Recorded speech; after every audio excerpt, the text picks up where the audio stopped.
Anyways, thank you all for coming. I have been wanting to put on a spoken word for about a year now, and Mark and I were talking the other day, because every now and then I've dropped the idea, and he says, well, then let's just do it. So here we are doing it, and thank you everyone who's come out. We do have at least 5 or 6 people signed up to offer you some of their heart and soul, whether they're reading from something they wrote this week, last week, or what somebody wrote a few years ago. I know that when I call Mark up, or China up, one of them will talk a little bit about the Bar None books that are here. Other books are also here from some of our readers, so have a peek and see what you think. And so, again, thank you for coming. I am not nervous at all. My Fitbit says my heartbeat's only 136 beats per minute, so we're good. I'm calm. That actually helps me calm. 132, okay, it's working. Anyhow, so thank you all, and I'm actually going to start off by calling up Mark, because why not just give it away right away? Anyone who's been called up, you can do 1 or 2 or 6, whatever you want to do, and then we'll go from there. I know that you've told me what you want to do, so you can do it. Enjoy. Here's Mark, everybody. Thank you. Give this woman a great big hand of applause, because she's just done so much getting this all together, getting us all here today. And Russell and I have been doing this for years down here in China. We've never had a crowd like this ever for anything we've ever done. And we've had 3 book launches. So thank you all for being here. And again, when Kim said, let's do this, and we all said, let's do it before China leaves, I'm like, great. I haven't written anything in a couple of years. So I don't know what I'm going to do. So I just went through my phone, and apparently I have. So I'm going to read you some new stuff, and this whole schedule is pretty. Okay, so this whole I don't know. I don't have to be short anymore. So this whole schedule is pretty fluid. Kim's going to do a few poems. Then she's going to come back, do a few more, and it's like, that sounds like a good idea. I'm going to do a few of these new ones. Then I'll come back later and do some from the books. And then Russell will be up reading from the stuff he's written. Catherine will come up with the stuff she's written. And thank you all for being here. And let me see where I am. Okay, cool. All right, this one is pretty silly, but it's called Bartender. I'm 1 part China, 1 part Buster, 1 part Chicago George, 1 part New York Sue, 1 part Nelly, half a shot of Sergio, half a shot of Sherry, 1 part Nelly, 1 part Doug, and 1 part Evelyn, 2 dashes of Ramiro, and it's to you I pass this on to.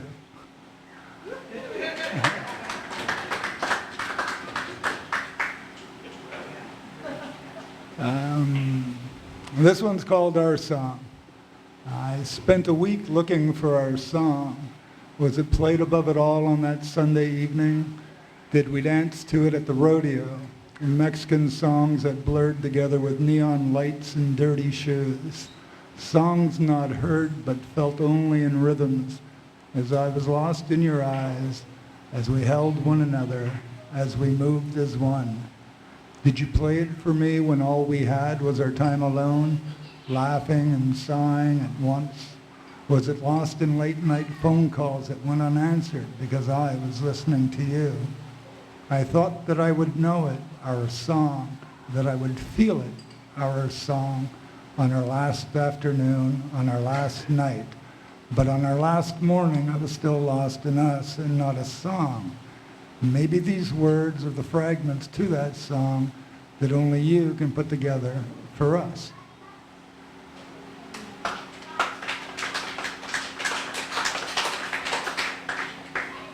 Oh, thank you. Thank you very much.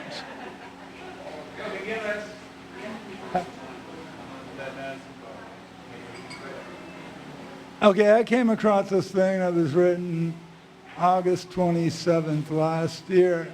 It doesn't sound like anything I wrote, so I don't know if I did, because I don't write anything like this. So I read it 40 minutes ago, and it's like it still didn't jog any memories. It was really dry last summer. Oh, but I think August 27th was like the day after the rainstorm or the day before. You guys were playing the last Friday of the month. So it was weather related probably. So anyways, verse 1. It was late in the evening on a Sunday afternoon. The sun was slowly setting and the birds were in tune. The wind was blowing gently, caressing the trees.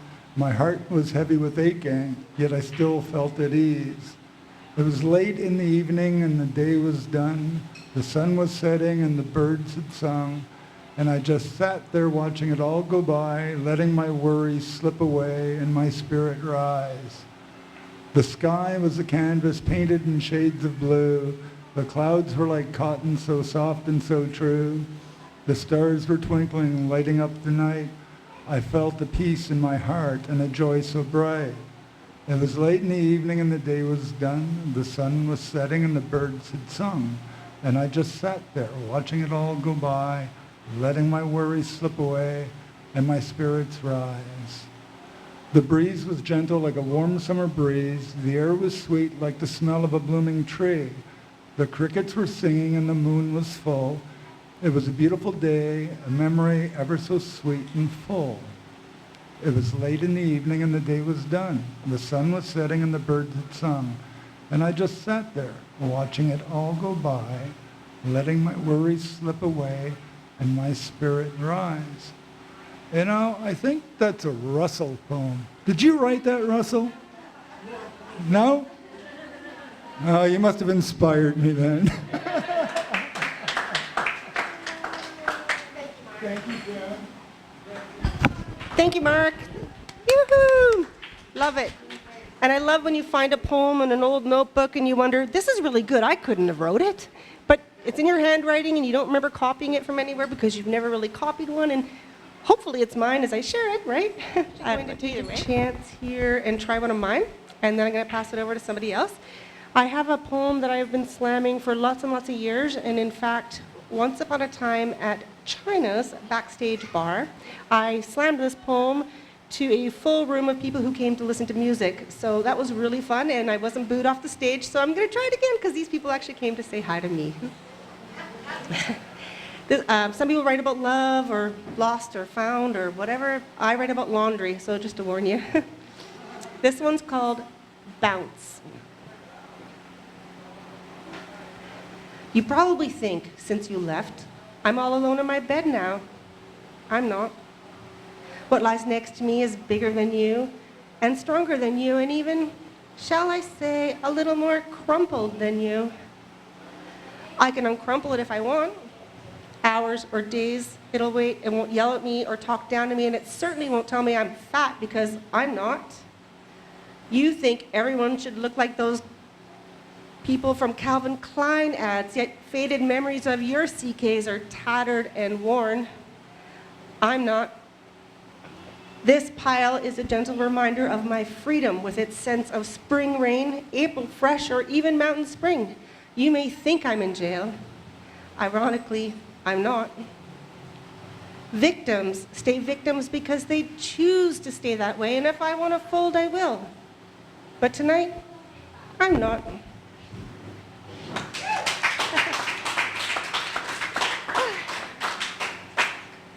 I don't have my list with me with who was signed up next, so I'm just going to randomly go, Nicola, por favor, come on up. Thank you.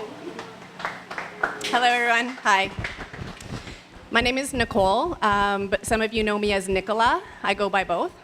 And actually, I'm really glad that you called me Kim, because this poem is partly dedicated to you. You'll see why when I start reading it. And I also just want to thank you for doing this. I used to write poetry and read a bit like 20 years ago, so it's been a really long time for me. This poem is a poem in 4 parts. And the first part is actually a found poem. Like Russell, I went back and I was like, oh my God, a poetry reading. What poetry do I have? And I came across the first I guess, poem of this 4-part poem, and a little bit of the second. And obviously, like, I'd written it and abandoned it, and then I was like, well, maybe I'll see if I can finish it. And so I did. It's called Domestic. Domestic 1. The dishes make me want to cry. I've tried to be philosophical, but without a single spoon or plate or bowl, I doubt I can go on. There is no brighter side. Only more meals I can hardly provide without the melancholy of rinsed out pots, the charcoal of last night's meal about the rim. Some things I cannot take in stride. It's not the dishes that creates despair so much as the slow swell of nighttime toward tomorrow's flood. How to prepare for another day. Dishes stay undone. Moon rises alkaline, pulls in the tide.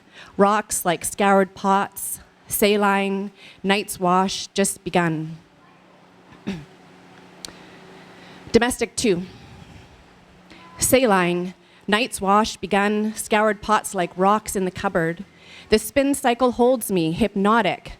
Centrifugal gravity, pinning me, spinning. Can, fairground ride with Batman socks, shirts, pants, small misplaced toys from the toy box. Detritus of 2 weeks put off laundry and a boy's unchecked pockets. Treasures, he calls them, a coin, some beads, a blue plastic fox. The wash stops, unlocks the reverie, and I'm back, dried and folded and stacked, 20 years into the future, having learned a thing or two about how the dishes will always be there, the laundry, the daily motion of picking up, sweeping, sorting, soothing, chopping, simmering, boiling water for tea, digging weeds, the gravity that holds me here, the pull of the tide like a sheet pulled up over a tired shoulder, the still, dark, cool side, the fan before sunrise, alarm silenced. Domestic 3. In the still, dark cool of the fan, alarm silenced before sunrise, I dreamt of living on a boat, the fierce blue line of water edging every moment, the lap of small waves bright on a green-stained hull swinging at anchor. I dreamt of living in a float home, gulls whitewashing the piers, the lift of the tide every morning and afternoon, the fall and rise, imperceptible, liquid. I dreamt of living in a tiny cabin in the woods, inside the dense green of a second-growth forest of fir and birch. The only memories of giants, a broad stump, a wide strip of decaying wood chips across a meadow at the top of a bluff, a soft path through the springy moss where the deer bed down, a foxhole under the quad trail following the ridge. Somewhere there is a paper that says this piece of land is mine. A little lie I literally, finally, miraculously buy. And I try to imagine a home here, dishes clean and stacked, pots like scoured rocks, piles of laundry sorted, washed, hung, sun stiff. There's no despair. I can laugh as easily as cry, remembering it all, the familiar hum behind the ear, the dismay and overwhelm. It's not that. It's another thing.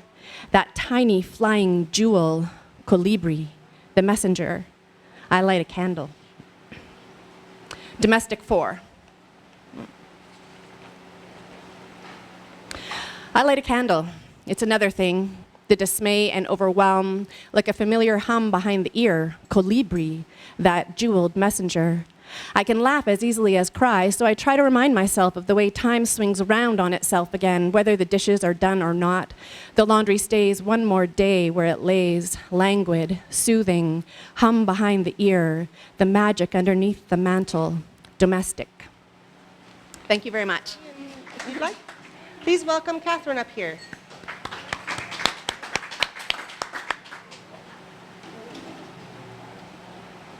Right. Now for something completely different. Some of you may know I've written these books, The Happy Hammock, which was several years ago now, and then The Happy Hammock Builds a House. That's when we built a house.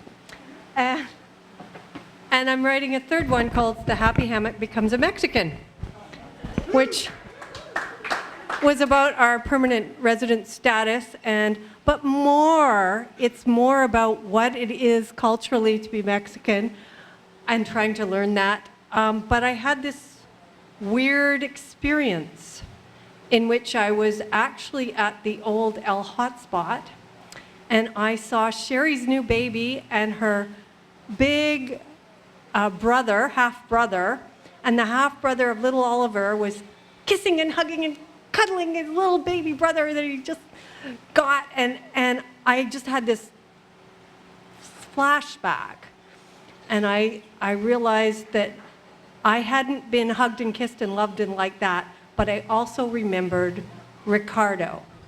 And this is the story of Ricardo, and it is the first chapter in the third book, which I will hope to have out for Christmas. My mother wasn't a great playmate. I'm the youngest in a family of 4 kids, and for the first years of my life, my older brothers and sisters were in school or out and about and perpetually doing their own thing. I was left at home with Mom during the day. She was terrific at reading books and explaining things, but wasn't a bundle of fun. We later believed she may have been on the spectrum for Asperger's. She was very intelligent, super well-read, socially awkward, and very limited in the affection department. And to me, my siblings seemed similar. Fortunately, my dad was a big cuddly guy, but like most 60s dads, was away at work, and when he came home, we were not supposed to bug him. That was my early childhood in a nutshell. But now that I'd lived in Mexico for some years, I wonder if our lack of demonstrative affection should not be pinned on my mother's genes or my 60s born generation, but on the culture as a whole. I especially wonder when I thinking back to Ricardo. I was 7 when something exciting happened. Several families in the neighborhood, including mine, were going to participate in a student hosting program for about a month during summer. Students came from Mexico to live with different Canadian families to better learn English and the cultural differences in Canada. Ricardo came to live with us, and I adored him from the start. He was about 15, a year older than my brother, but so different from any of my other siblings, and I seemed to know that immediately. For 1 month that year, I had my fill of affection, cuddles, and hugs from this black-haired, cinnamon-skinned young teenager. Ricardo never minded me hanging all over him. You could tell that whatever world he came from, affection was normal, and kids naturally got attention. He didn't snub me, as my brothers and sisters did. He didn't wield power over me, beat me at games because he could, or make fun of me when I did something klutzy. The trouble was, I don't know if Ricardo was having as much fun in the Canadian culture as I was having him around. My brother took no interest in him, it seemed, so Ricardo hung out with me and my older sister and our friends that were considerably younger than him, which I'm sure was not his idea of fun. And the most culturally Canadian thing we did together was teach him how to play donkey at our driveway basketball hoop. Yes, believe it or not, basketball was invented in Canada. This reminds me of when my best friend Amber told me that as a young woman she went to India on a similar exchange program. While there, the family she stayed with made a point of teaching her Indian songs and dances. Finally, they asked her to teach them a Canadian dance. Put on the spot, she taught them the Mexican hat dance because that was the only thing she'd learned in school. I think that pretty much says it all for our not-so-rich cultural heritage. Therefore, in retrospect, because I don't think my 7-year-old self knew what a cultural experience was, I don't think Ricardo was getting one in Canada. And near the end of the stay, the group of Mexican students had been surreptitiously getting together to prepare something for their host families. In a multi-purpose room in the rec center, they had prepared a Mexican fiesta. Entering the normally neutral hall, I couldn't believe how much they had done. Colorful banners were hung up everywhere. There were real handmade piñatas and tables filled with vibrant colors and tempting smells, tacos with soft corn tortillas made from scratch with multiple fillings, spicy and fresh, along with other mysterious food and drink. They even gave us each a gift, a handmade clay mug with unique hand-painted designs. They taught us dances, sang songs, and amidst the celebration, as I looked over, I could see Ricardo looked happy. In that convivial atmosphere, I tearfully said goodbye to Ricardo, but I never forgot him or those students. For decades, I carried around that authentic Mexican red clay cup. Where that mug finally went with the many moves of my life, I don't know. Yet, a couple of years ago, I did find a photo of Ricardo, a handsome young man who made one summer fun for me. I realized, staring at that photo, that my life with Mexico had started much earlier than I ever believed. And I still have these questions I ponder. Why do I like Mexico so much? And more lately, what is it to be Mexican? And that's how the third book starts. I'm going to share. From my book of fables. Just kidding, I'm just using the book.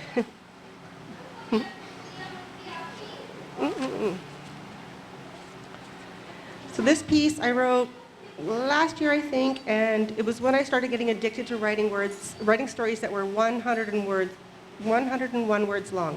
Not more, not less, exactly 101 words. And you had to write an entire story in that, and I found it a complete challenge, of which I write lots of them, although this one still remains one of my favorites. So this one is called Sticks and Stones. Alice is perched on the bridge, arms outstretched behind her like a mermaid on a pirate ship. She slips a little on loose gravel as she adjusts her footing. Pebbles ricochet off larger rocks as they plunge into the water, creating a symphony that Alice longs to join.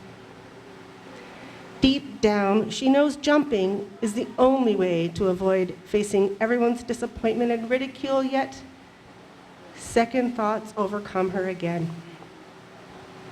Alice hangs her head low, heart thumping, and retreats to the safe side of the railing.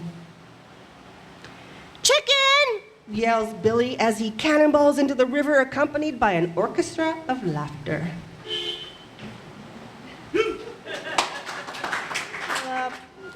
Russell, would you like to come up and share something with us, please? Thank you.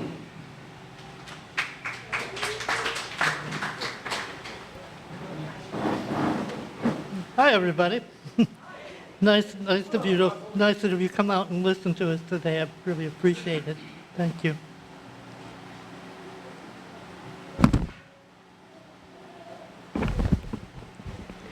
The name of this poem is The Great Un.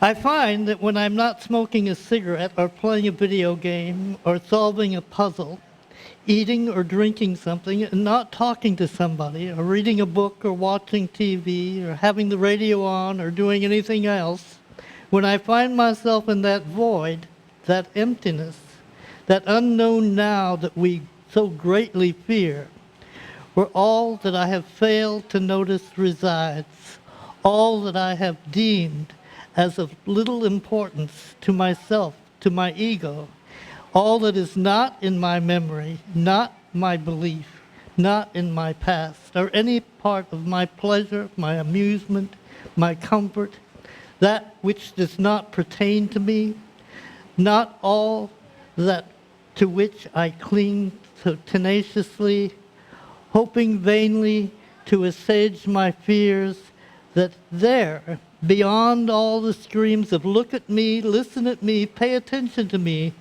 there, by the second leaf on the right, on the fifth stem, on the lowest branch of the tree, with the one brown spot near the tip rimmed with red against the green, so far beyond anything that matters, beyond the limits of all my desires and consciousness, and therefore from that place I look around and I see all of that which is no interest to me, that is totally unburdened by my opinions and considerations, uncommented on, unimportant, uninteresting, and from that place on that precipice of that leaf, on that branch, the very edge of the past, looking into the present, into that fearsome unknown until this moment, into all of that which is not me. I let go and I open, letting it all rush out into all that is just there, unnoticed, unconcentrated,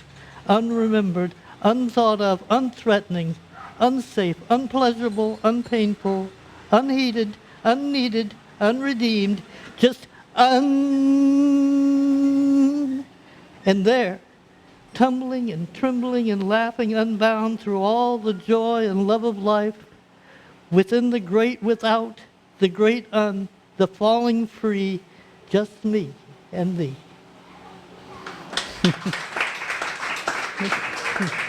Thank you.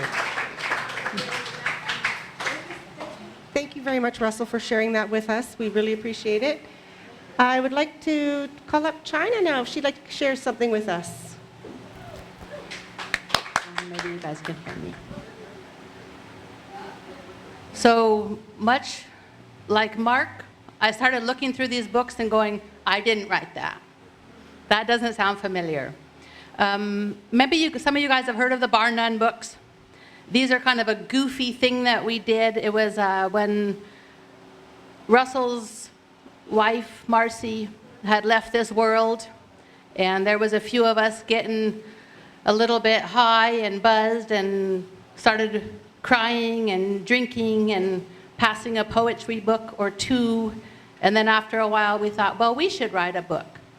So we were up at the bar and we told some people, we're going to write a poetry book, turn something in. And they didn't think that we really were, so they wrote us things on napkins and they handed them in, and they thought this will never get published.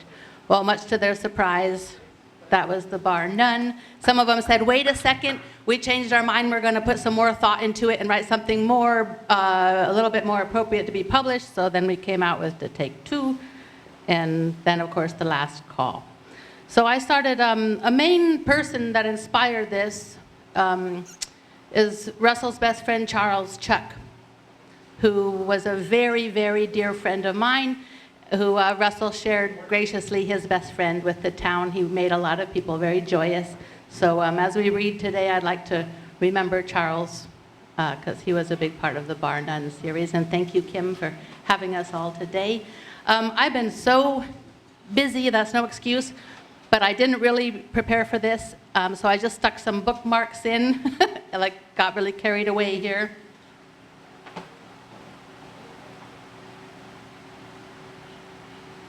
Since we were talking about Charles, maybe I'll read something from Charles right away, if I can find it. He wasn't well, and I told him, he didn't actually think he was leaving this world, but some of us did know that he was. And I told him, well, come to New Mexico and visit New Mexico, because I've told you all about my village and I want to bring you up there and, was it the second book? I don't have a bookmark in that one, it can't be it. I might have to read you something while I'm looking for that one, because I get stage fright and then my hands start trembling and then I can never find what I was looking for. I was going to read you Luna Lane, which is what he wrote when he came to visit me in Barra, but what I think I'm going to do is start with, so that there's no dead air since we're apparently being recorded, I'm going to read you the very first thing that I wrote when we were thinking about making these books. And I was staying out at my house and it was pouring rain for a week straight, and I think Mark was a little bit homeless, and we were sitting there on the couch trying to think what were we going to write to put in this book that we were supposedly going to publish. And this one's called Intro.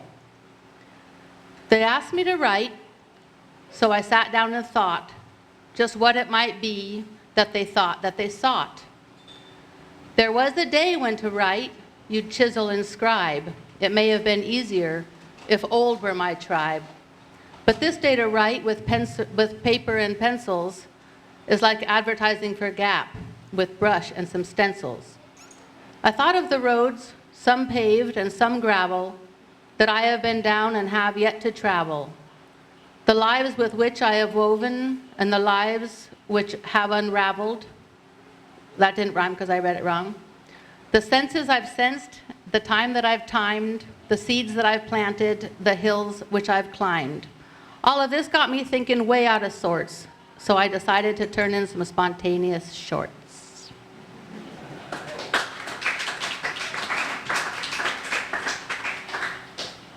I found it. Okay, this what page is it on? What book? Last call? The last one, page 100. Last call, page 100. I have a lot of little place markers in that one. I'm going to read you my bio since I should have started with that, and it's really, really short. They did want to, I should say they, but it was really we. We asked for biographies in the first book, and mine went like this. Lover of life, language and smiles, traveler of roads that go on for miles. From the Rocky Mountain Desert, China Chilton, that's me, has come to this village to live by the sea.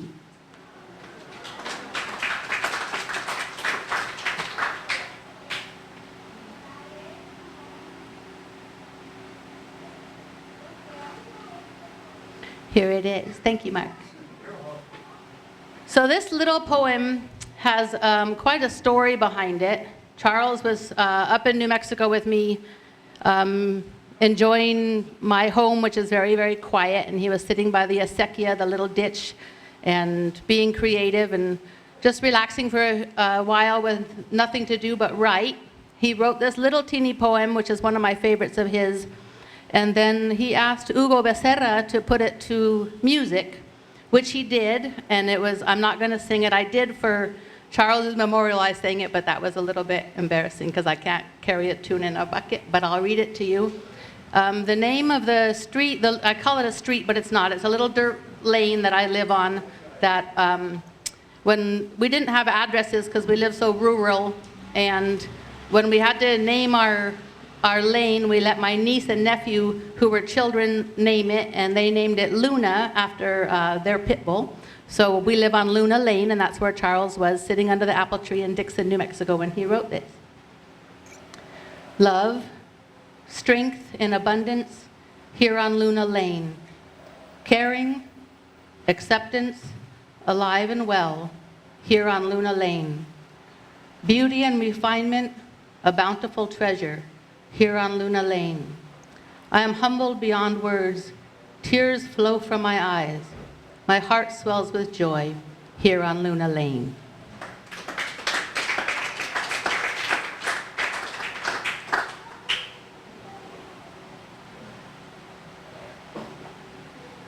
I'll get the longer one over with before I get too shy to do it.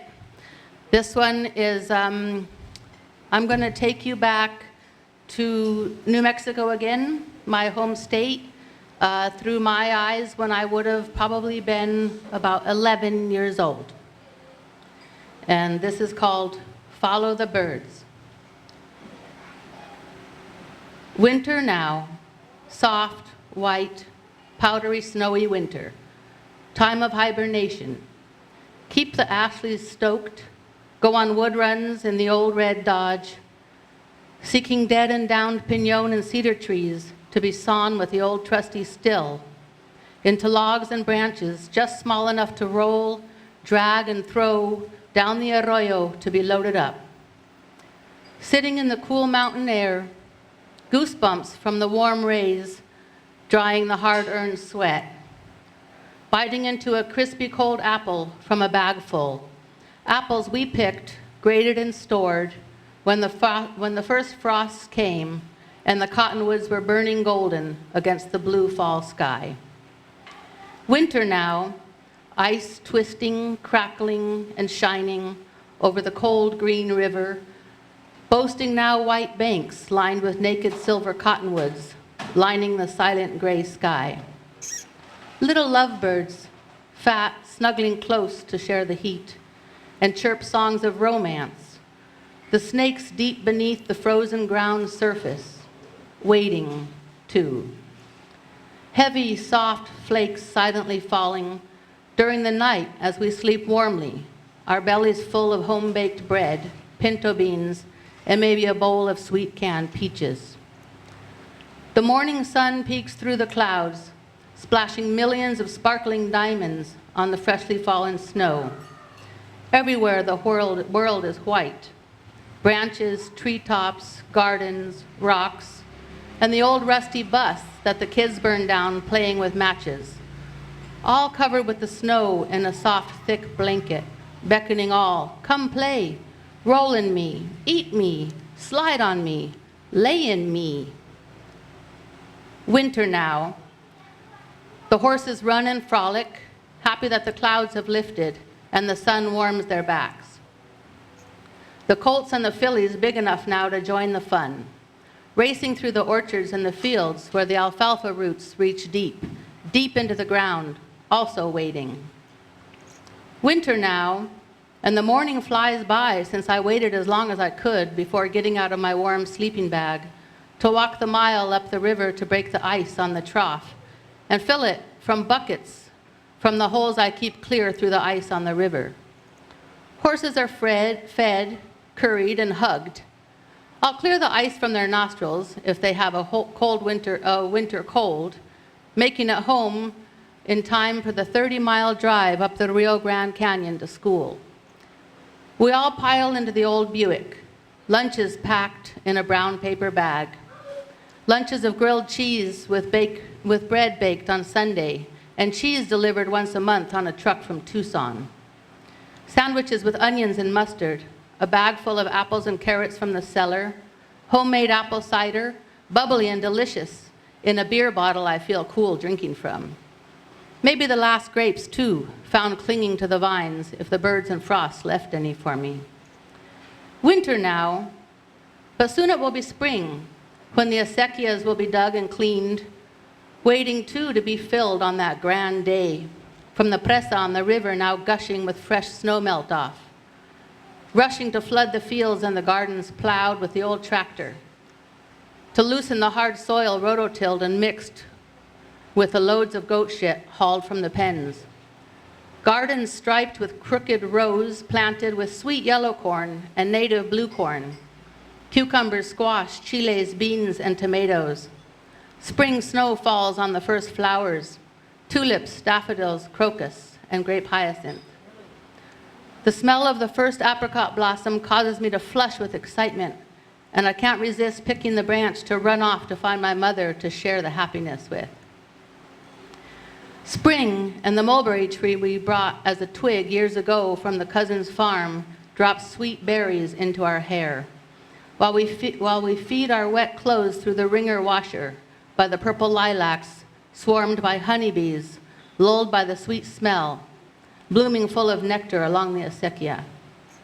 The only scent that can compete with the apricot blossoms and lilacs is the sweet sweat coming off my horse while he cools down on our walk home in the cool Rocky Mountain evening air.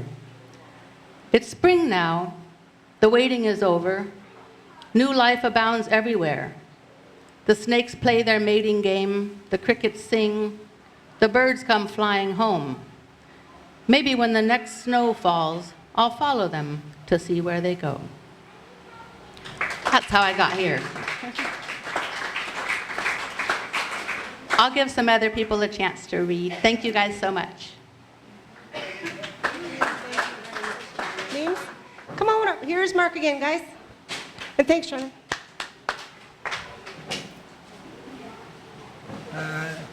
I see Jay in the background, and so I'm going to, maybe entice him to come up and read his own poem later on.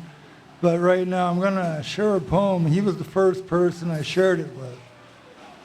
And now I just got to find it.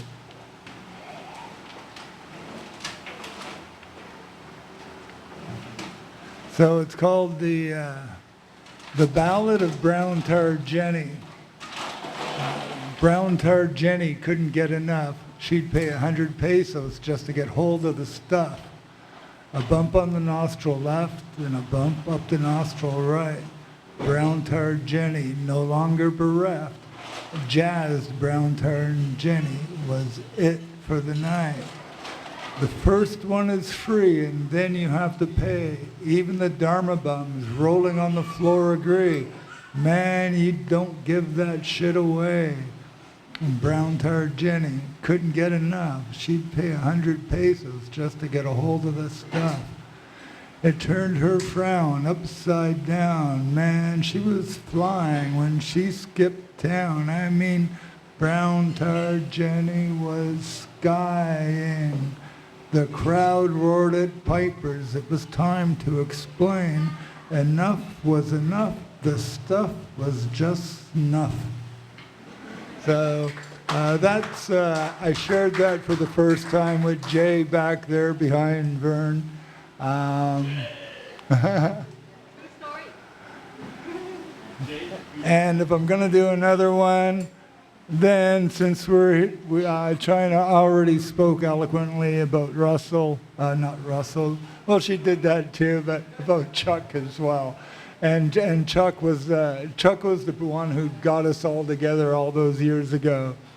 There's not many people here in October, and Jay was one of them. And Chuck just kept talking. He'd go on and on about China. You have to meet my best friend China. You have to meet my best friend China. And he said, you have to meet my best friend Russell. My best friend Russell. They'll both be coming down by December. And so from October to December, I had to listen to Chuck every day go on and on about China and Russell. So this is one of the poems I wrote, and it's about Chuck, and it's called The Meeting of the Dharma Bums at Piper's Bar. And Jack came back at Piper's Bar. He was doing snuff with Chuck and laughing at me. I'm always here, man. I'm the other half of your heartbeat. I need you to keep me alive. And I cursed and I swore that I thought that I didn't need Jack no more. But he came down from Oregon to put me back upon my rails. You know how old I was when I died, he asked, placing a hand upon my shoulder. I nodded, 2 years older than I am now. And Jack smiled that beatific smile and told me that I was the golden eternity. I reminded him that he was only pulling Snyder's leg and that the scripture was a conceit. And Jack looked at Chuck and asked him if he was the golden eternity. And Chuck smiled through a stash that's whiter than the winter snow in Lowell. Knowing that he was the golden eternity, I didn't know then what I knew now, and that we are the golden eternity, existing in nothing, because we are beyond it all. And Jack straddles 2 worlds. It would be unfair to say that he walks among the living and the dead, because they are just precepts that the weak and infirm cling to, like marigolds and candied skulls on the Dia de los Muertos. No matter how often I remind Jack that he isn't here, he dismisses me and points vaguely at something out there. What was out there in the Mexican night was of no worry to me. I pointed to my chest and told Jack, it's in here. And Chuck looked at us both and pointed to his head before downing a tectonic. I snapped off 47 pics of Jack and his aura, his voice too fragile to be read. Yeah, okay, I conceded as I put his words down on paper for him. He grinned that Kerouac grin and slapped me on the back. And Jack came back at Piper's Bar. He was doing snuff with Chuck and laughing at me. I'm always here, man. And whatever.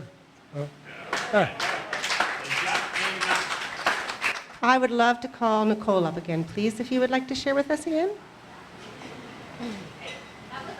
All right.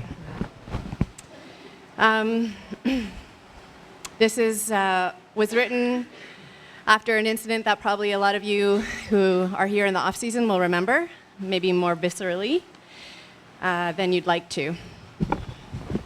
It's called Shark Attack.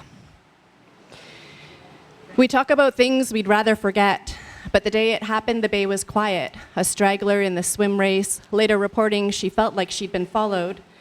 Whispered fishermen's warnings of dark shadows beneath the break, beneath anchored boats in the shallow. Before it happens, the probability is so low, no one would heed those wild ifs, but after, everything changes. We saw too much. Learned about shadows on the ocean floor, how bull sharks and other species seeking shade congregate. Murky water hiding both predator and prey. Chances are she had recently given birth, perhaps was confused, curious. Who can assign blame? Maria Fernanda was a marine biologist, a young mother who loved the sea and her babies, was loved like the center of a bright universe, everything to them. In an alternate reality, they are not weeping on the beach. She lifts her child safely into the boat, pulled in herself by strong hands. Those who see the danger and understand return them to shore. We can't know what we don't know. How many times have we swam in the same shallows, crossed the shadows of anchored pangas, watched the pelicans swoop and dive like feathered torpedoes into the waves, where fishers toss the remnants of a good day's catch? Some say the cooperative has been sold already, big fish eating small ones, like always. Like always, a man pushes his ice cream cart across the packed sand of an empty beach, bells tinkling. The lady selling bracelets and trinkets and braids smiles, bright plastic pails and shovels already in the hands of 3 small children digging a hole where the water laps the shore into soft, shining ripples, broken only by sunlight refracting its hard truth, too bright to look at.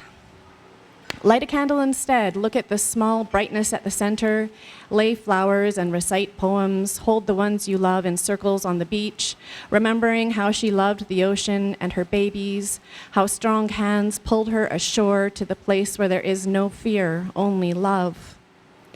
Still, no one left behind will ever forget to scan the shore for shadows, with grief for the time before the waters warmed, swimming with joy and abandon and pure faith. It's okay, we say, but we're changed in ways we didn't want. And once it starts, no one can stop that train of thought. Only step aside and watch. Hold on. Wait for the soft waves to carry in our fears.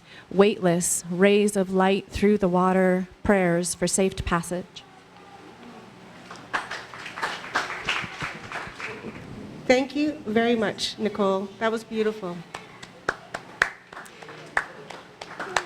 Quite a few of these seem to touch on loss, right? We find loss follows us everywhere, no matter where we go, whether we're in Mexico for 6 years, or we're a regular at this bar in Canada, we're a regular at this bar in PEI, we're a regular at this bar in Mexico. Loss follows you because you get to know people on an intimate level just by being in the same community. And last year I wrote this one while thinking about some of the people that I've lost that were regulars, like regulars at your favorite bar where you'd go and you'd hang out after work and after a long day and you just chit-chat, you get to know them. So this one I just want to send out though, if I can, not exclusively because this is for everyone, but to Serena the Muse, Derek the Artist, Fireman Dave, and Sneaky Pete. This is called The Jewel on Main. It was the night of your funeral, and all through the jewel, I can still see you sitting like a lump on the stool. Day in and day out, we'd slam down our beers. I still cannot fathom why you're not seated here. It wasn't your liver, though we'd had bets whose was worse. The odds always in favor that you'd never go first. It wasn't your heart, though it's been broken many times, and it wasn't your sugar from drinking outside the lines. It wasn't from smoking, you quit when forced outside, nor was it your cholesterol, though you enjoyed your foods fried. It was a sliver from the bar top that you showed off with pride. It got so infected, it caused you to die. You hid it from everyone, till sepsis took over. We're here to celebrate you, man, to find us some closure. It's last call at your funeral, and all through the jewel, I can still see you sitting like a lump on your stool. Day in and day out, we used to slam down our beers. It'll never be the same without you seated right here.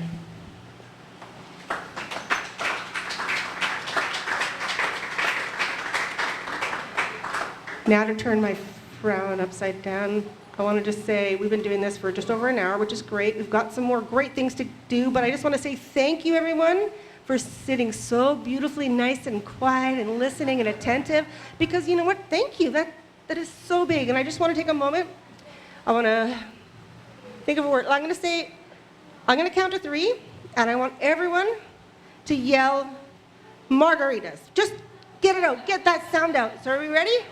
1, 2, 3, margaritas! And thank you for ordering them on the rocks. Okay, next up, why don't we bring, Catherine, would you like to read something else today? Thank you. Here comes Catherine. I'm still tweaking this, so maybe you can help me with it, because it's going in book 3 too. 25 signs a gringo is becoming a Mexican. Number 1, can sleep through nearly anything, especially music. Number 2, no longer gets Montezuma's revenge or doesn't notice. Number 3, when given a choice of bread or tortillas, always takes tortillas. Number 4, doesn't hesitate to wear bright colors. Number 5, puts lime on everything, even at home.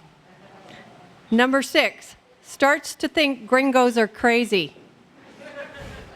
Number 7, starts to kind of like the tuba, as in music. Number 8, doesn't fret about being late. Right, China? Number 9, doesn't fret, period. Number 10, talks to themselves in Spanish. Number 11, starts to hear themselves say when a slight breeze rises, I'm cold, or tengo frío, forgetting completely what real cold is like. That was number 11, right? Okay, number 12, does not complain about how long anything takes, expects it, and when it's fast, is happy. Number 13, knows when to stop saying buenas tardes and start saying buenas noches. Number 14, puts hot sauce on everything. Number 15, starts to understand the economics of things and knows when to complain about a price as being too high and when to shut up. Number 16, doesn't care about stuff as much, doesn't show off toys and wealth, and if someone else starts showing off their toys and stuff, feels a little embarrassed, maybe a lot embarrassed. Number 17, learns Spanish fluent enough that they have Mexican friends who speak very little or no English. Number 18, starts noticing when they're sitting beside their Mexican friend that their own skin is almost or as brown. Number 19, has killed a scorpion more than once or several times and doesn't think it is weird anymore. Number 20, knows when a Mexican has actually agreed to something or has just avoided saying no. Number 21, says buenos dias to strangers and is generally happier. Number 22, your fridge always has a bag of limes in it. Number 23, you keep eating dinner later and later. Number 24, don't think it is weird to see kids running around at midnight or in the bar with their parents or guardians. Number 25, you understand that people are more important than time and money.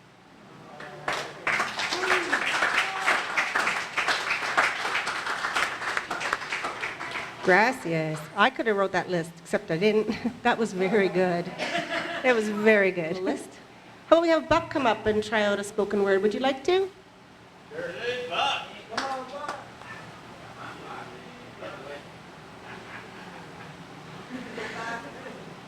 Old Joe the Crow. Well, he was a con, you know, always on the fly. From the bus stop to the schoolyard, he was a hunter on the sly. Looking for that one kid that stood out from the bunch. He'd chase him till he dropped the bag and then fly off with his lunch. Fly away, old Joe the Crow. Fly away, you feathered soul. Fly away, old Joe the Crow, on silent wings as black as coal. Well, old Joe, he had a forked tongue, but he never told a lie. He called him as he seen him for the people passing by. From his perch up on the fence post, sometimes he'd caw hello, but sometimes he'd just look you right in the eye and tell you where to go. Fly away, old Joe the Crow. Fly away, you feathered soul. Fly away, old Joe the Crow, on silent wings as black as coal. Well, one day in town, the word got out. The folks, they'd had enough. They didn't like Joe's antics and were ready to get tough.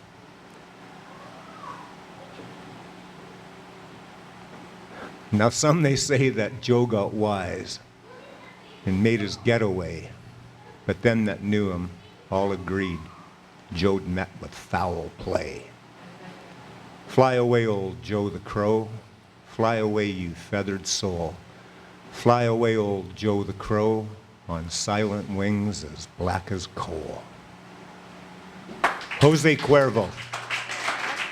And I think in rotation we're at Russell. Would you like to share some more, please? Yay. This poem I wrote about 10 years ago, and it's about walking from Brisa de la Navidad down to Barra along Nueva España. Anyway, this is it starts. In the preference of nature for symmetry, down the crooked line of the spine, hands and feet alternating, propelling me forwards between left and right, traveling between my two eyes, along the dividing line between opposites, through which all water and blood flows down to the sea. I walk the old road from Alagocate to Barra de Navidad, between cattle, people, and egrets, chido, hermanas, amigos, between trees and hills and the wings of eagles, down through the town, the clatter, chatter, clutter, the gossip of people debating points of view, heartfelt endearments between pairs of lovers, music and raucous proclamations of children playing in the streets.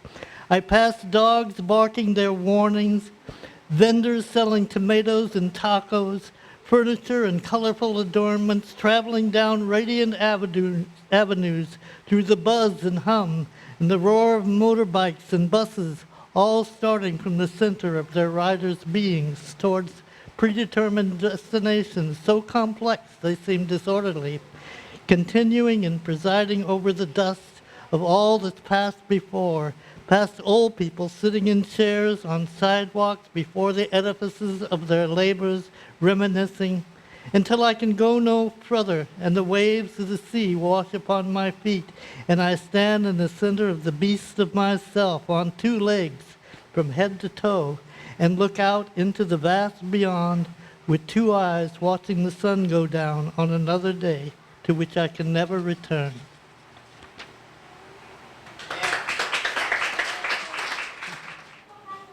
This one's more recent. It's only from 8 years ago. It's called Wandering Souls. There are souls traveling aimlessly on the paths of wanderers without possession or guile. At one with the elements, they slide from one to the other, becoming this and then that, invisible in the wilderness of eyes. They watch in disbelief as they tumble unseen amidst the refuge. How long they have denied themselves the love they sought, how far they have come to escape it. Broken, they lie along the path, shorn of all volition. I wander I wonder how long they must wait before they can heal and rise up again from those trash-filled urns to search the roads of their desire for the doors of their emergence once more in every grain of sand. Now the bus is full again, and I shall not be deceived. Sitting there across the aisle, I see you rub your weary feet before you deviate and depart. When the next stop arrives, how else can one be released from the circuitous route we ride?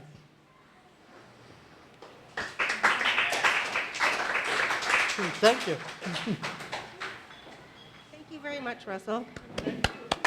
China, would you like to go up again before we start doing the thing again? And again, thank you, everyone. Everyone's doing good. Everyone's got their eyes open. They're happy. They're enjoying themselves. Do we have to do another margarita yell? Here comes China. I gotta thank Nelly. I didn't even order this. I had to drink some out of the cup before I could walk over here or it would spill. She filled it so high. Here's to Nelly.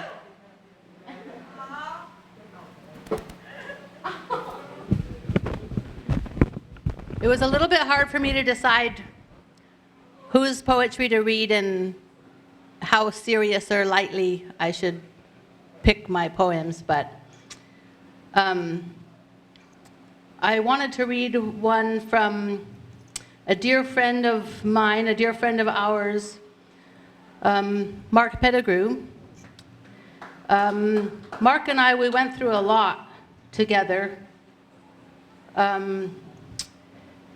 Before I jacked my hand, but after he jacked his lungs, we had a little bit of time in there that we were just kind of living freely, and we were writing a lot of songs together because I love to write songs, but I'm not very good at singing them.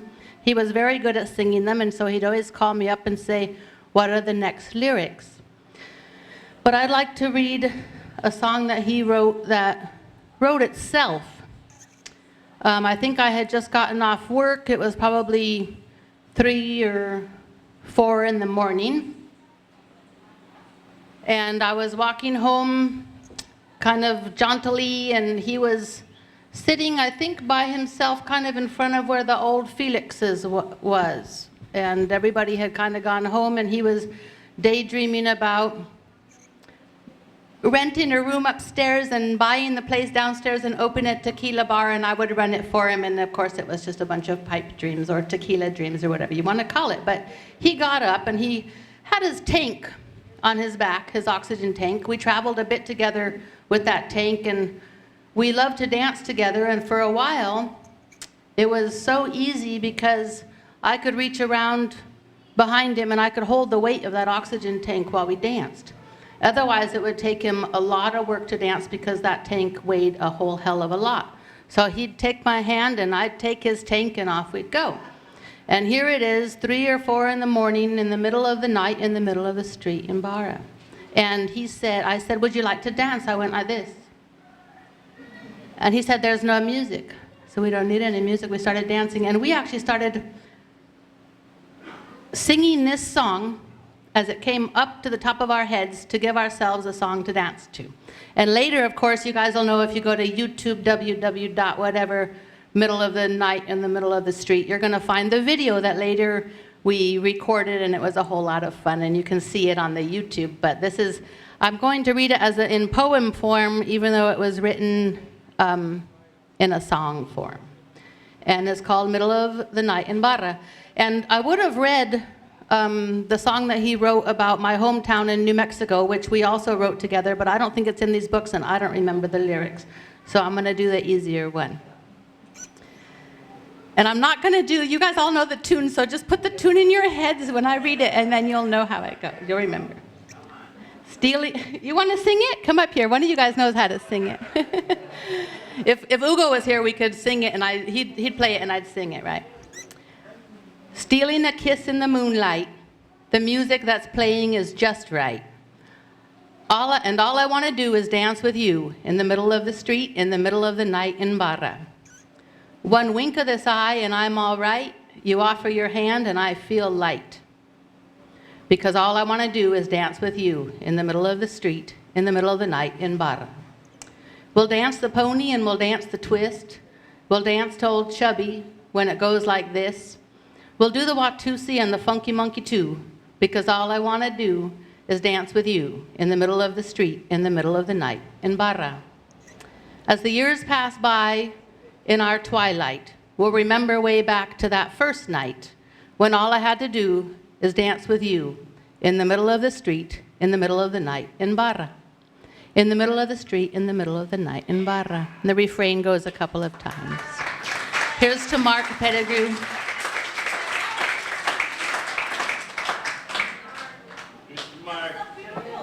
Here's to Mark. Okay. Yeah, feeling light with my hand. I'm surprised I didn't choke up for that one. This is one, there's so many, but Charles, he was our inspiration for our Dharma bums and a friend that we miss all the time. He wrote this in English, but we also have it here in Spanish, so I'll do it first in English and then in Spanish. And it's called My Dear Barra. Everybody, I think, knows Charles. Maybe they don't, Chuck, but I'll do a toast to him first. The tequila helps my shyness. There you go. Especially since we're being recorded. Okay, in English first. My dear Barra, you've seen me grow, fall ill, bleed, cry, and laugh. You gave me a new family, many loves and many friends. You inspire me to write songs that open doors to other countries and other cultures. Every year and every season, you teach me something that helps me grow as a person and musically as well. You never cease to amaze me or to clear my mind, as I am mesmerized by the magnificence of your blue and turquoise waters and your brilliant sunsets. I catch my breath, and I'm reminded of the fact that our daily problems are trivial in comparison, and that the life you live today can be as happy as you want it to be, with what you already have. Cheers to you, my dear Barra de Navidad. And here's our translation into Spanish of the same poem from Charles. Mi barrita querida, tú que me has visto crecer, enfermar, sangrar, llorar y reír, que me diste una nueva familia, muchos amores, muchos amigos, inspiración para mis canciones, que me abriste las puertas y otros países y a otras culturas, que año con año, en cada temporada, me enseñas algo que me hace madurar en mi persona como así en mi música. Nunca dejes de sorprenderme ni de aclarar mi mente cuando más saturada. Está con la inmensidad de tu mar azul y turquesa y de tu cielo multicolor que me dan respiros y recordatorios de que los problemas cotidianas son insignificantes y la vida se vive hoy lo más feliz que se pueda con lo que tiene. Salud, mi Barra de Navidad.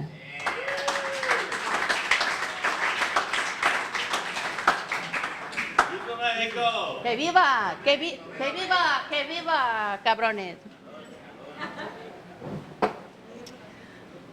I'm going to do a short, funny one.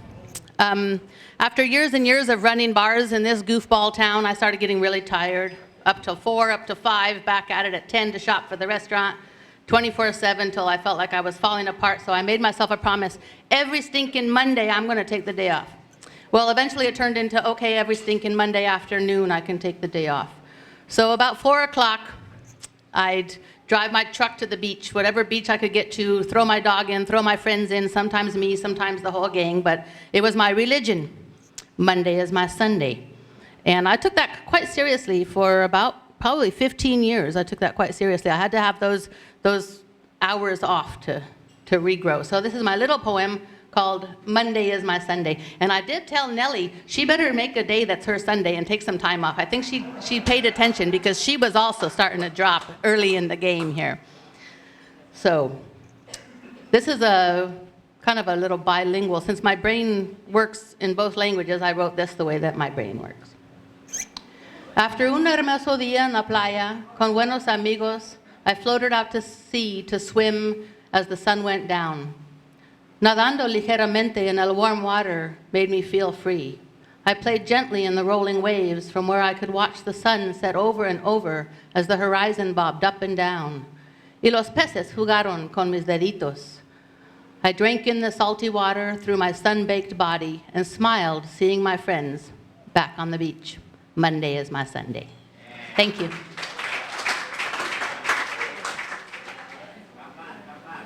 This is a silly little thing I wrote many, many years ago, and I submitted it to some place, and for some reason they picked it up, and I went, thanks, so I'm going to share that with you now. It's called Dear Beer. It's kind of a journal entry, but let's pretend it's hyperbolic fiction. Dear Beer, we need to talk. It's time we started seeing other spirits. We've had some great years, shared some amazing music and good friends. But you just don't support my desire to have a healthier life. I exercise my face off, and it does me no good because I reward myself by spending time with you. You erase all the good work I've done. Yes, you've cooled me down on a hot summer's day and warmed me up from the chills of winter, but it's over. Your carb count is just too high for me. No amount of running or aerobics or strength training can keep up. I'm choosing others over you. Water, unsweetened fruit juice, maybe the occasional glass of wine or Crown and Diet, but we're through. Thank you for the laughs, the music, the warm hugs, and cool refreshment. Maybe sometime we'll run into each other and we'll say, hey, how you been? And move on. Later, Gator. Just kidding. ¿Me das uno más, por favor?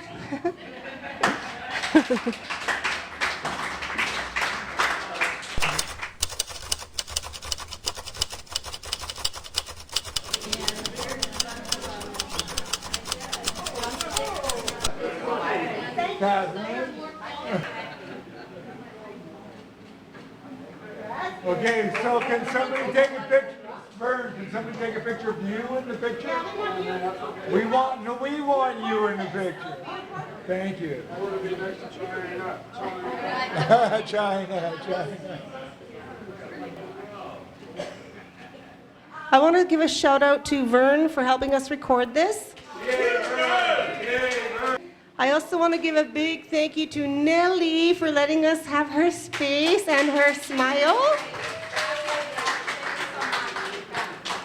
So one last round of this and that. I'm going to start with a goofy one, just because why not start with goofy? We've had a bit of this, a bit of that. This one is called Get Out of My Head.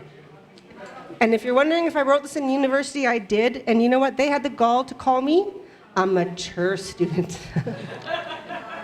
which I find rather ironic. But anyways, I wrote it in university, yes. It's called Get Out of My Head. We make about as much sense as a peanut butter and mayonnaise sandwich. I'm tangy and full of zip. You, on the other hand, are so very smooth, and you don't even know it. Mind you, peanut butter on a spoon can be enjoyed for hours. Tempting? Yes. But would Aristotle approve? I don't think so. Get out of my head. Who said you can go in there anywhere? Not me. Not me at all. This head only has room for books and papers and my family and friends. Anything else? And I'm likely to burst. Have you ever seen a mayonnaise jar smash on the ground? Step aside. You don't want to cut your feet.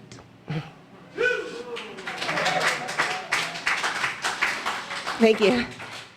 Super silly goofy. That's me sometimes. Can I get a show of hands? Who would like to read? Perhaps Russell, would you like to read? Come on up. Thank you. Okay, this poem is called Other. Other.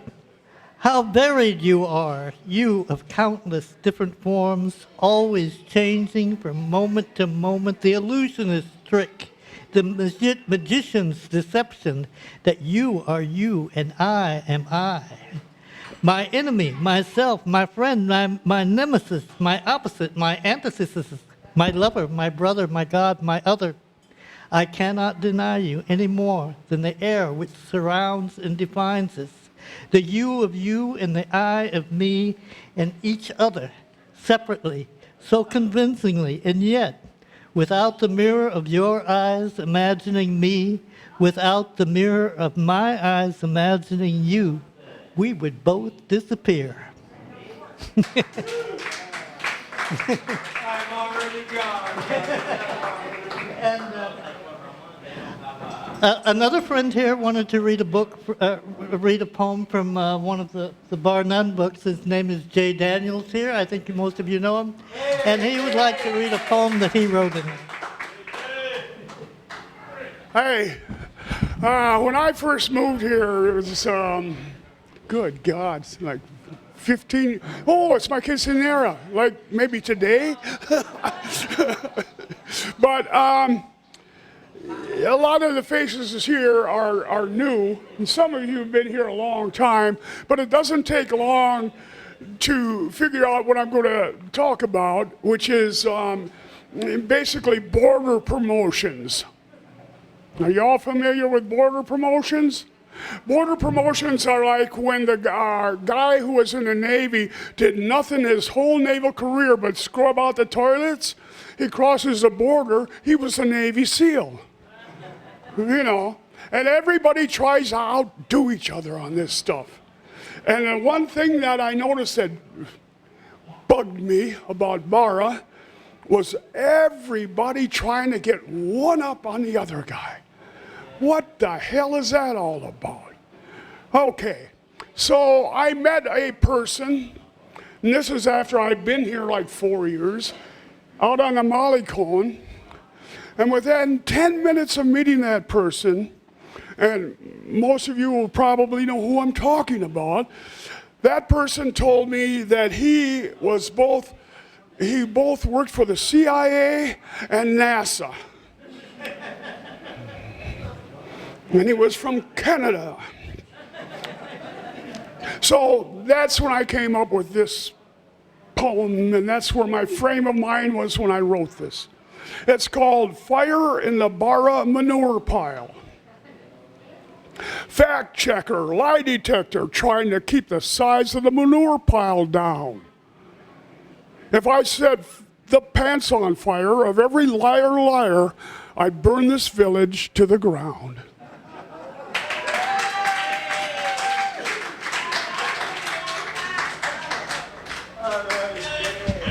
Now, when they say short and sweet, that's what we're going for. That was awesome. I'll just do something real. A limerick, I have a limerick. Who requested a limerick?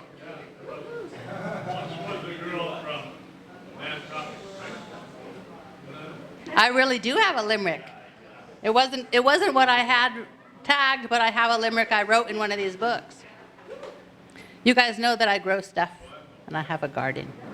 So this is called A Limerick in My Garden for whoever it is back there who ordered a limerick. The cucumbers grew content in the shade, happily snuggling their prickles, when along came a giant who felt quite defiant and cut them all down to make pickles. I write a lot in my garden. Most things don't make it to the pages, though. You too can write a limerick. No. Okay, I think that after I read something short, that Doug is going to come up and say something for us. I keep trying to twist his arm, but he's resisting. He's resisting over there. Okay, I had a couple of them marked, but I kind of lost them because I'm scattered. This one is called Salud a Barra, and this is written in the deep, warm summer. Where the sweet rains fall into the vast salty sea, where sweat mingles with mangoes under the tree, where the maple leaf holds hands with the stars and the stripes, where brown people share tacos and beers with the whites, where dances are danced and songs are sung, where the elders rejoice to stay with their young. Barra's this place on her shaky foundation. You live once, my friend, so have another libation.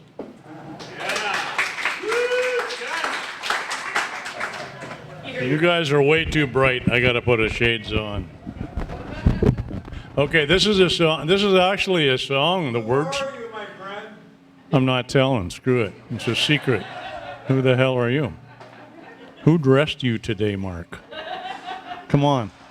I actually wrote this song sitting in my living room in High River, Alberta, and look in like January, February, and I was looking out the window, and I was thinking about, it's so cool. So the words for this thing, this is the words, I think, if I can remember some of them. I love these mountains, and I love these hills. I love these mountains and I love these hills. These wide open spaces give me a thrill. Fast moving water cuts a path through the pines. Sun shines warm above the tree line. And those were the things that I was thinking when I was looking out the window. Except when I was looking out the window, I saw there was about like a foot of snow on my truck. And there was about that much snow in the driveway, and I had to go to work the next day. So I shut my eyes. And I was thinking, yeah, okay. Palm trees swaying in the tropical breeze. The waves kiss the shoreline, there ain't nobody gonna freeze. That was just about the whole thing with a couple other insignificant verses added. Someday, I think the last line was, someday it'll work out. And it kind of did.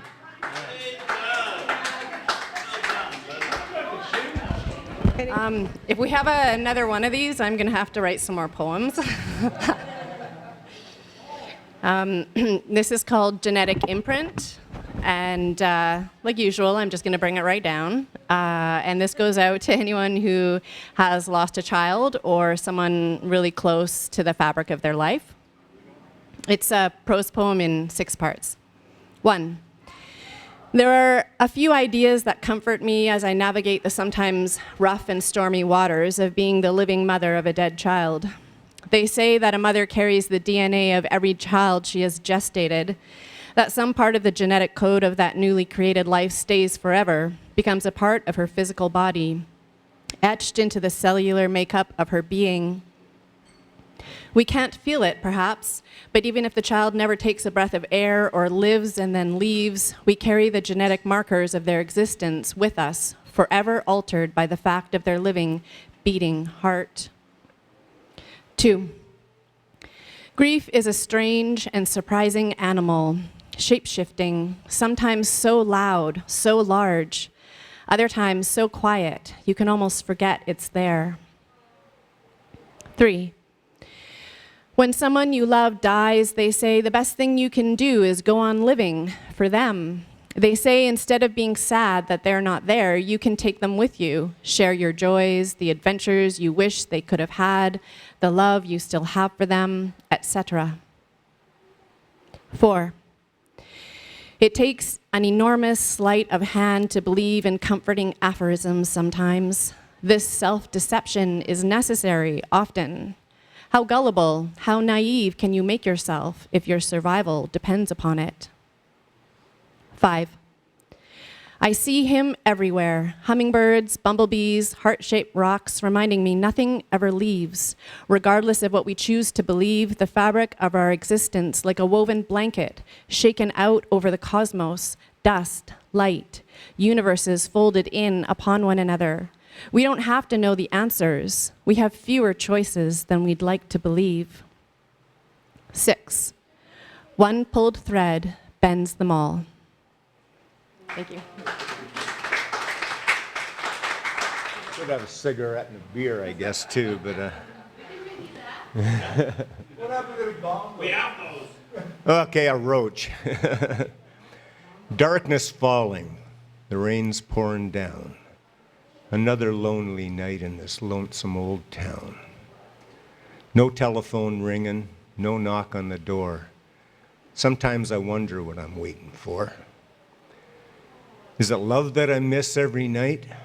Just may be, 'cause it's nowhere in sight. But I'm optimistic a light will shine down and search me out in this lonesome old town.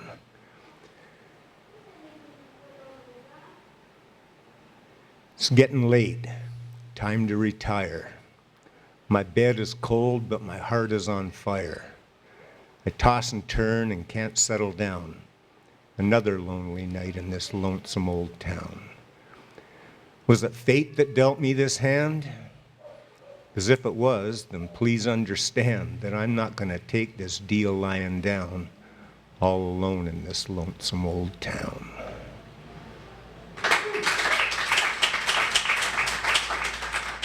Okay, so I'm going to share one last one before we wrap it all up, unless someone comes and drags me away so they can have one more turn too. I'm okay with that. This is about my love-hate relationship with smoking. And by the way, next week I hit 3 years and an undisclosed amount of pounds since I quit. So at the end of this, I should add an FU, but I'm not going to because I wrote it when I was still smoking. Here we go. It's called The Last Exhale. Till death do us part, my body vowed to you that day we met so very long ago.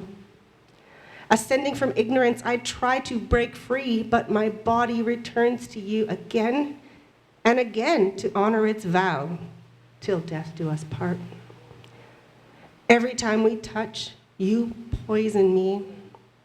I am tethered by the tendrils of your toxic existence. Even though my heart and my mind know I need to escape, I am powerless in your presence. Ironically, you have turned me into the rope of my own noose, and only you have the hands to untie me. Only you can save me. Please let me go before death do us part. But if you, because I let you go first. Anyways. Thank you very much, everyone, for coming. Like, I'm blown away by all the readers, all the guests, everybody. I don't even have the words. Thank you, thank you, thank you, and I hope everyone has a great rest of their day and life.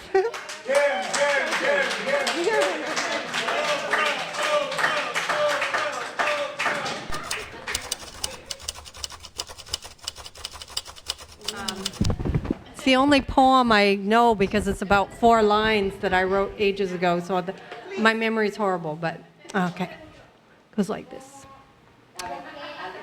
I see a clothesline in the sun. I close peg myself to that line and let the breeze spread the threads of my flesh. I hang all day like a swing set and listen to the wisdom of lawnmowers and kids.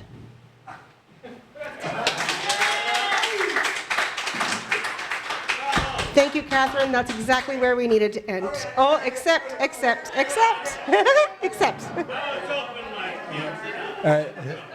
I have no book. But this is going to be really short. We were talking earlier about that Seinfeld episode, the salty pretzels kind of thing. So this is like a 3-line take on that. It's like, I'm a poem man. I'm a poem man. I'm a poem man.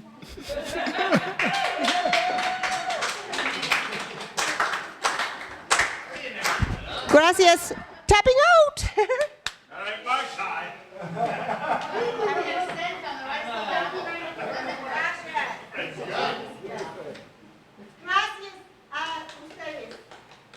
Thank you, everyone.